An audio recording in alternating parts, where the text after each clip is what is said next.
CatSynth TV. Hey everybody, it's your guest reviewer JB here for CatSynth TV. Today we are taking a look at an underappreciated album, an underappreciated masterpiece in my opinion, Black Sabbath, Technical Ecstasy. Before we get started on that, I want to ask you to please subscribe to this channel for more cultural content coming out regularly. Please consider underwriting the efforts. There are links to Patreon, Ko-Fi, and merch below. And if you like what you see here, please share this thing out. Give it a thumbs up, tell everybody about it. All right, let's dive right into this thing. Black Sabbath, Technical Ecstasy. Okay, let's rewind a little bit. For years and years, kind of the received wisdom, let's put it this way, has been that Black Sabbath, at least in the original Ozzy Osbourne era, only made either 4 good albums or 6 good albums, depending on who you ask. Everyone agrees the first 4 up through Volume 4, of course, are fantastic albums. Once they started to get into the more kind of progressive thing and branch out a little bit more for Sabbath, Bloody Sabbath, and Sabotage, you lose a little bit of the early audience, whatever. And then almost everybody has said for years and years, oh, the ones after Sabotage, those are garbage. Technical Ecstasy, Never Say Die, and they had a creative rebirth with the Dio era, etc., etc. We're not going to go into that so much, but the fact is there has always been this kind of dividing line, with all those first 6 albums on one side and then Technical Ecstasy and Never Say Die on the other side. And I'm here to tell you, at least in the case of Technical Ecstasy, that is a total misconception, man. This is a great album and I really dig it. So let's dive into it a little bit. Let's take a look at the cover right there. Okay, so this album came out in 1976, came out in September of 76. Recorded in Miami, Florida, kind of giving it a different vibe as far as what was going on all around them, kind of influenced the sound and the feel of this album. For the writing of this album, guitarist and primary riff composer, let's put it that way, Tony Iommi, did a lot of the pre-production, a lot of the writing sessions he did, developing the riffs. He did that writing with Jez Woodruff. Jez Woodruff, of course, a keyboardist, synthesizer player, had a big influence on Robert Plant's kind of reintroduction post-Led Zeppelin in the early 80s. That's another story for another time. But fantastic rock and roll synthesizer player when there weren't a whole lot of people doing that kind of thing at the time. So he was very involved with the writing. There's a lot of keyboards on this album. I mean, they're not, overpowering in the mix, but there's definitely piano to be heard all the time, organ, synthesizers, all of it's right here. Now, for years, I only heard one track off of this album, and it kind of gave me a different idea of what the album was all about. The only track that I was familiar with on this one was It's All Right, and it gave me a total misconception of what this album was going to sound like. And we'll go into that particular track a little bit more in depth later, but it was like, what the heck is going on with this? So let's take a look at the album. Let's go through it track by track and take a look at what we actually got going on here. Starting off, we got Backstreet Kids. Another one of these kind of classic, chugging, kind of riff rockers. But then, once we get to this kind of bridge section, you got all the synths coming in, definitely analog synthesizers, mini Moogs and so forth. Wow, wild stuff. We heard a little bit of that synthesizer thing with Black Sabbath before on, like I said, once they started to kind of get a little bit more progressive on things like Sabbath, Bloody Sabbath. There was the track on there, Sabracadabra, right? And there was also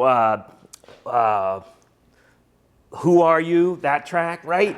You know what I mean? You heard a little bit of synthesizer in Black Sabbath, but we're getting it full force on this album. And, just fantastic stuff. And that song itself, too, it's got this really ba-da-da-da, ba-da-da-da, ba-da-da-ba-ba-bum-ba-da, kind of this weird kind of Zappa-esque thing going on in there. And, of course, Geezer Butler, bassist for Black Sabbath, has made no secret of his love of Zappa's music, and they did know each other, the guys from Sabbath and Frank Zappa. So it sounds like there's a little kind of cross-pollination going on there. Amazing stuff. Second track, You Won't Change Me. Wow. I mean, you really start to hear some Beatles influence coming in on this particular track. In particular, once we get to the chorus, it's got that kind of line cliche, kind of, the chords staying the same, and then we have a kind of stepwise descending bass line.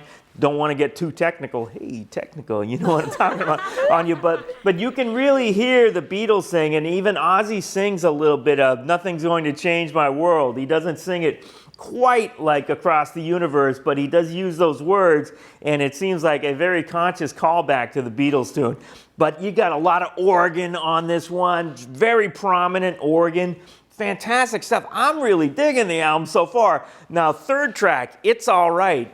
Like I said, this was the only track that I had heard off of it, and it's not totally different, but it's very different from the sound that you associate with Black Sabbath. Again, Black Sabbath has always been, able to go into those kind of lighter, areas occasionally. I'm thinking again of Changes or Laguna Sunrise, kind of those classic albums always had the lighter tunes on it. And here we've got something that sounds very much like an early 70s Paul McCartney tune, very, piano-led. It's got a different voice on it because Bill Ward, the drummer, is actually singing this tune rather than Ozzy. Bill Ward was the composer and the singer on this one. So it's got a different sound. Like I said, this was the only thing I had heard for many years, and I thought, wow, what is this? Is the rest of the album just this? And not having listened to the album, I didn't know. So it's like, the thing is, you got to go into, sometimes, if you go into wanting to hear more of the same and you don't hear more of the same, then you get disappointed. Maybe that's why this album gets the bad rep. I mean, the band wanted to do different things, and it's like they always had done some different things, but they went really in a different direction for some of this material, and I guess, people didn't like it, whatever. I mean, the album actually was fairly successful when it was released, but in retrospect, it's not looked upon as one of the greater Black Sabbath albums. And it's like, you got to go into it and just listen to it as music. I mean, I go into it listening, I like the Beatles. I like a lot of Paul McCartney's solo stuff.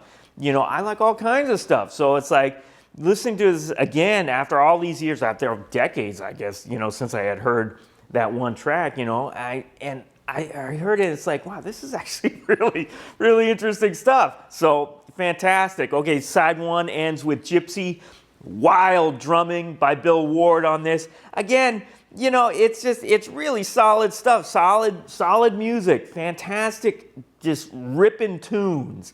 Side two starts with All Moving Parts Stand Still. And for me, this is the number one track on this album. This is Black Sabbath getting a little funky down in the engine room. You know what I'm talking about? So you can kind of get a little slappy kind of bass, kind of funky clavinet in there, some Superstition. You know what I'm talking about? Wow, this is just such a great tune. Really interesting lyrics and kind of subtext of what the lyrics are talking about. Great stuff. Wild. Okay. Moving on from there. Now, this is kind of the next track. The next track for me, Rock and Roll Doctor. Okay, it's very much kind of a 70s cowbell boogie kind of thing. A number of reviewers have remarked that it sounds a lot like Kiss, and I kind of see where they're coming from. And Kiss is not my favorite band. It's actually not even a band I like at all, but whatever. They get their moments and makes people happy, whatever. This track for me is not a great track, but it's like, hey, that's what they wanted to do, and they actually do this song really well, so it's like, what the hell, why not? You know what I mean? She's Gone, coming up after that, just string-led kind of ballad, no drumming on this, some really nice bass playing, really nice guitar playing on here. Again, a lighter moment, a lighter kind of expansive ballady thing on here. We have heard this, as I said before, things like Changes on earlier albums. Just, hey, it's well done. I dig it, you know what I mean? And it ends with Dirty Women. Fantastic. Just, Black Sabbath. Black Sabbath. Oh, mate. You know what I mean? Just a heavy, riffy thing.